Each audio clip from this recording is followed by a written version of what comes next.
Like many people across the nation, summer is a time for relaxation and vacations. Individuals and groups have begun to appreciate the fact that volunteering and vacations can go together, enhancing everyone's travel experience. While we are producing new stories for our next season, we bring back some of our favorites from previous episodes of Travel Television.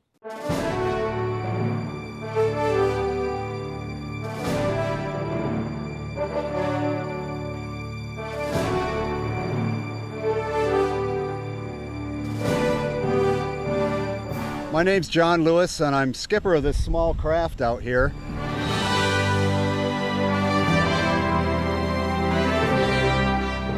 And I'm basically down here today because they're having a War of 1812 reenactment.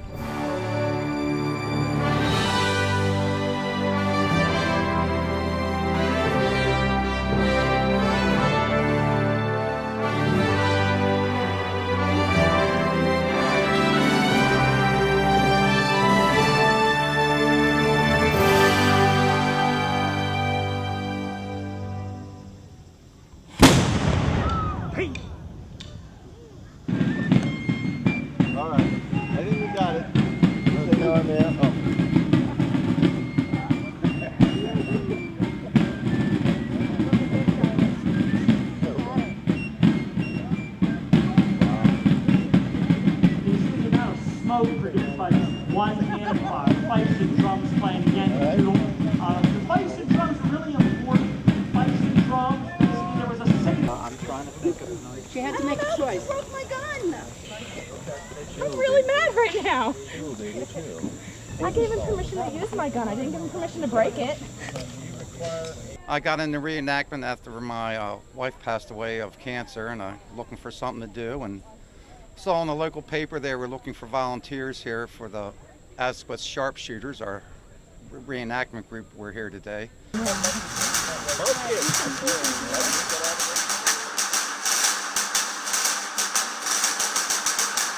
Being a volunteer, a reenactor, it gives you something to do. It keeps you out of the bars. It meeting new people, getting to travel. It's something to have fun with, doing something constructive with your life, and educating the youngins, or shorties as they may be.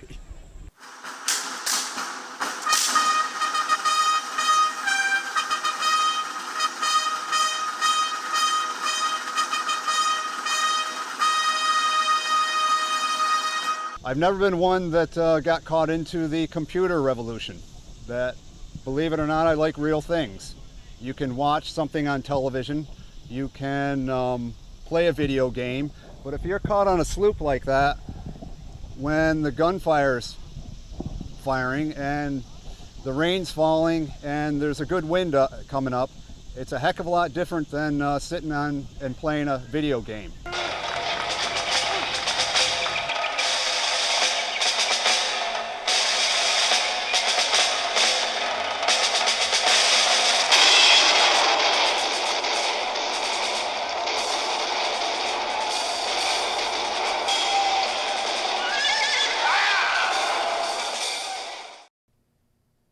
On 9/11/1814, Britain began its invasion of Baltimore with the largest invasion in U.S. history.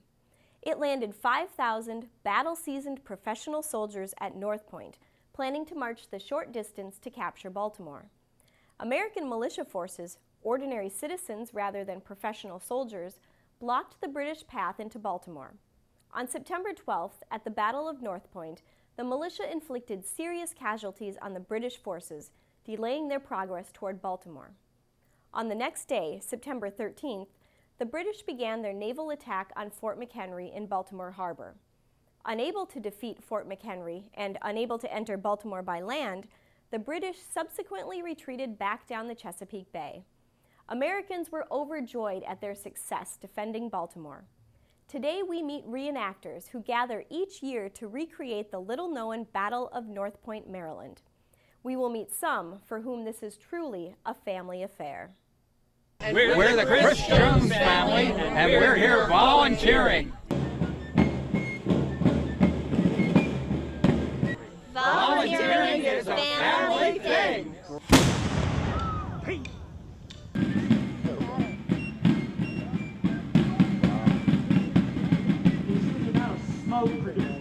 I would say that if there's one benefit to this, it's you get to walk through history in ways that other people don't get to. Attention!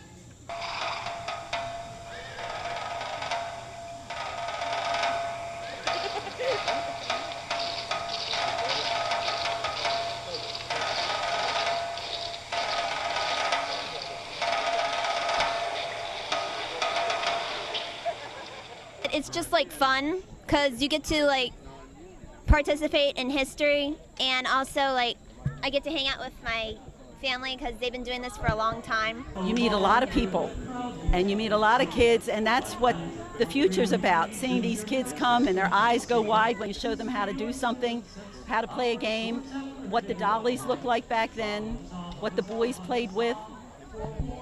That's it. And if you don't get your spouse involved one way or the other, you wind up getting divorced. It's as simple as that. And sometimes you meet your spouse doing things like this. Spike and I met doing this. His group came down from Canada and I met him and we got married. In fact, today is our 21st wedding anniversary. They got married here. And we got married here at the park. 100 yards up the road. Most of the guys in the green uniforms here are members of a scout troop. So this is a year-round activity for the scout troop. And this is what we growed into, what you're looking at here. The tents, the uniforms, the rifles, and everything. We've been doing reenacting now, seriously reenacting, for over 25 years.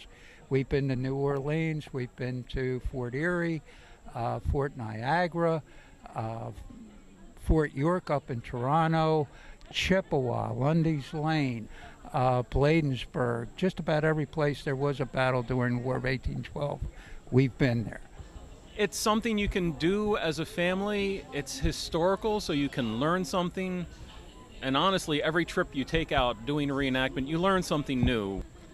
Not dealing with a cell phone at a reenactment or having cars to go back and forth. It makes you understand a little bit more about where everyone came from and how things are now. You meet people, you talk to them, you educate them sometimes you just make them smile. It becomes a hobby, and then from a hobby it becomes something that's just fun to do. So I recommend it. The Battle of North Point stymied British plans for a land invasion in the War of 1812. This was followed by a 24-hour naval assault on Fort McHenry. The flag was raised after that battle, and Francis Scott Key was inspired to write the Star-Spangled Banner. On this bicentennial anniversary of these momentous events, volunteers created a replica by hand, just as the original was made.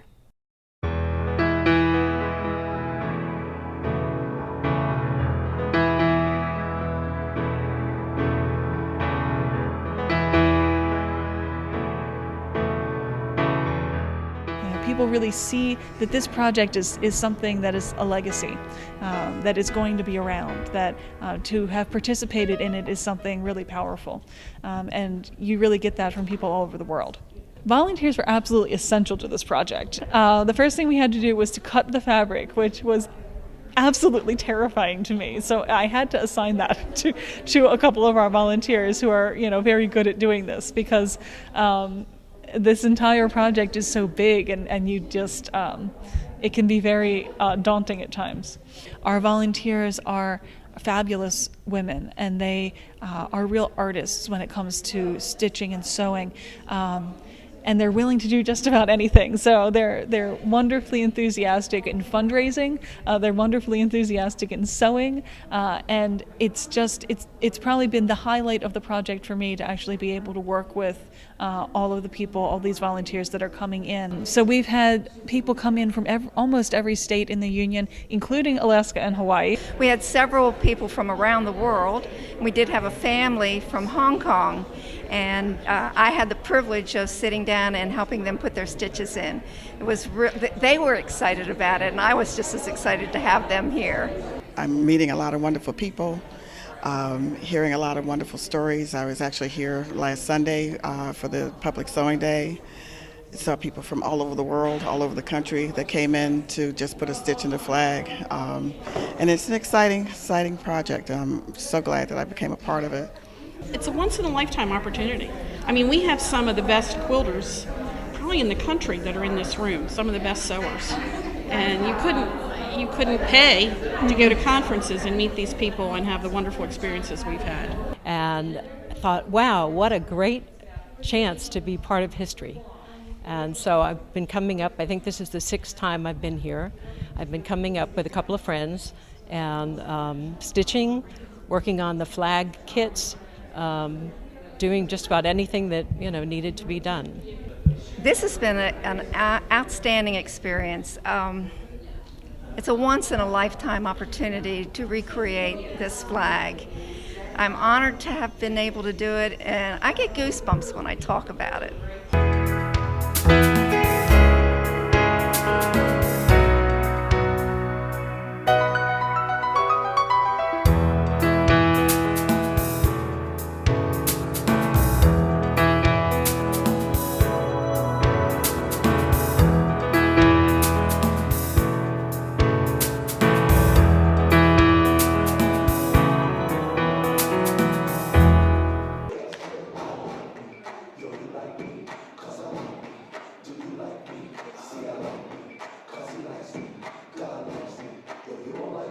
Faith Works is here on MLK Day because today is about giving back and really being a part of the community in a peaceful and encouraging way, and that's what MLK Day is really about. MLK Day, I think it's just a tradition. Obviously, he's a fantastic leader. He impacted all of us in many different ways. Obviously, those of us who are social workers follow obviously in his goals of wanting to serve everybody, fairness for everybody, so being here today is extremely important in following that message. An awful lot to be done for the future. I anticipate that we will continue to improve and get better, but you had to have someone to give us that sort of inspiration, the start, the motivation, and Dr. King, life and legacy did that. Living a life of action and not just words, and he was a huge inspiration for that, and everybody here is definitely a huge inspiration. Oh, it has gotten me to where I am today, I'm not the best person, but just living the dream, doing the things that he has instilled in me is making me a better person. To me, it means speaking up, fighting the good fight, not letting discrimination go by unchallenged, and every day, any one of us can make a difference and make sure that we're part of the battle for equality so that we all have an opportunity to succeed in this county and across our country. Well, this is a Community Volunteer Day in celebration of Dr. Martin Luther King's birthday. This is one of 3 such events that are being conducted today in Montgomery County. One in Shady Grove at the University of Maryland, Shady Grove, one here in Rockville at the Conference Center, and also at the Civic Center in Silver Springs. So I've had an opportunity to visit all 3 sites today, an opportunity to see thousands of volunteers out today. It has been really a wonderful, wonderful display of community spirit and volunteerism here in Montgomery County. People at the Conference Center, as well as at the other 2 sites in Silver Spring and at the universities at Shady Grove, loved the opportunity to bring their families and give back, whether it was writing letters to soldiers or making cards for injured veterans, making boxes for the homeless, or baking muffins for the hungry.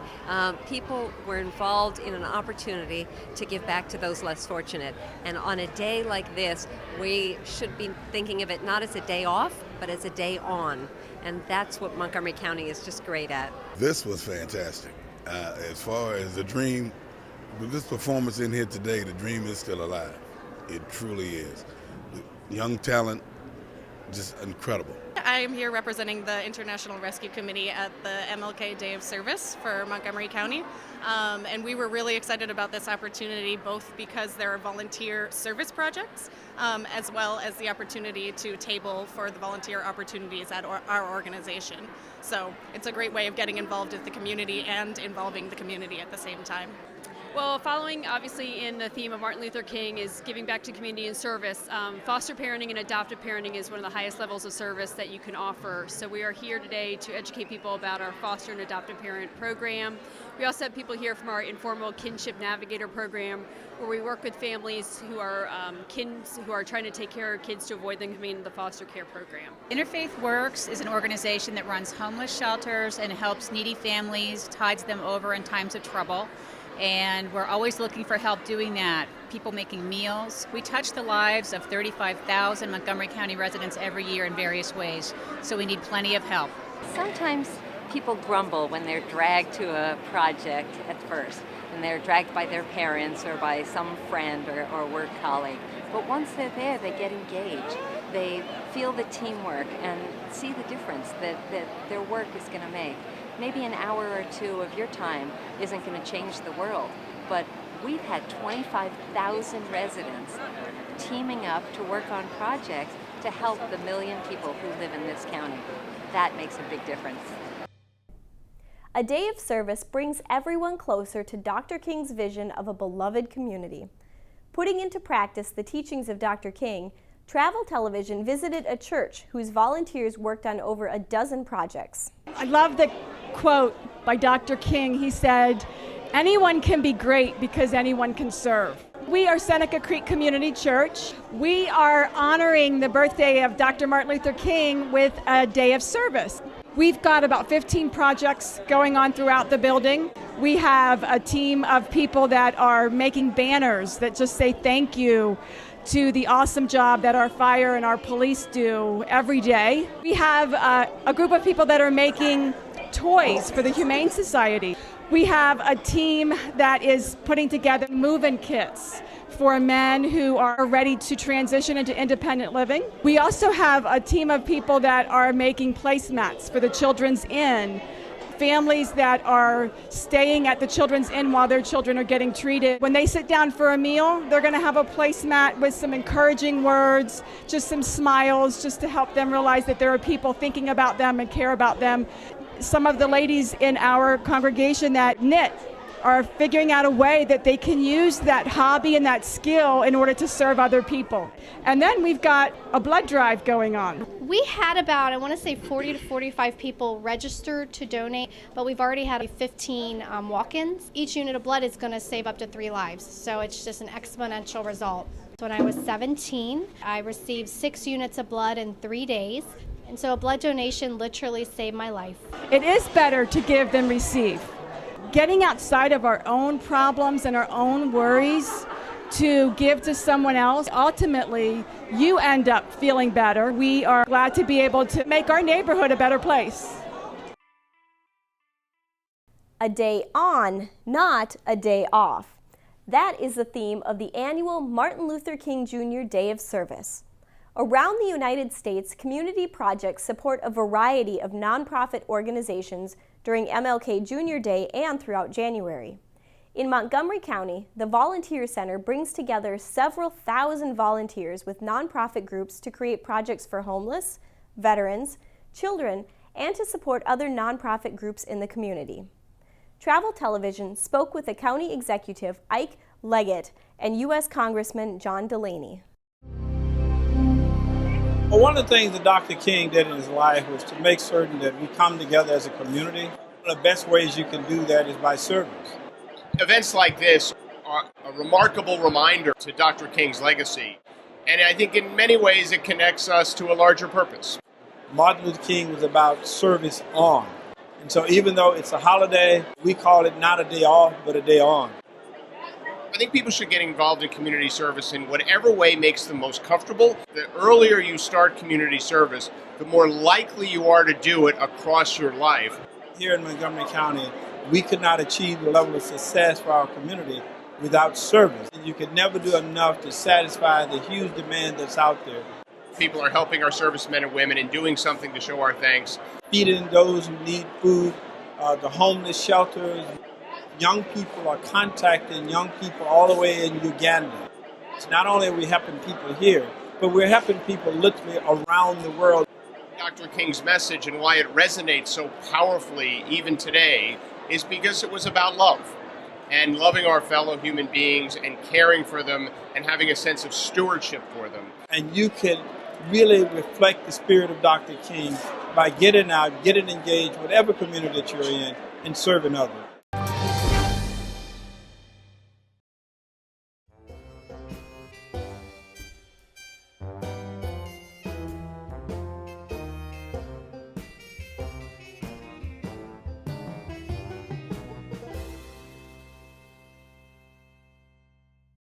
One of the projects that the county has been supporting is the Button Farm rebuild. Can you speak to that? It's a terrific project, and it is largely driven by volunteers. I mean, Tony, one weekend after another, there's whole bunches of folks like the students that I work with. They go out there, and while of course some of the fine work of restoring an old house is going to be done by professionals, but the bulk of the work done in this beautiful project is done by volunteers. I'm Aaliyah. I'm here because I think that community service is a really great thing to do. I'm Taylor Geyer, and I'm here to help make the farm a better place.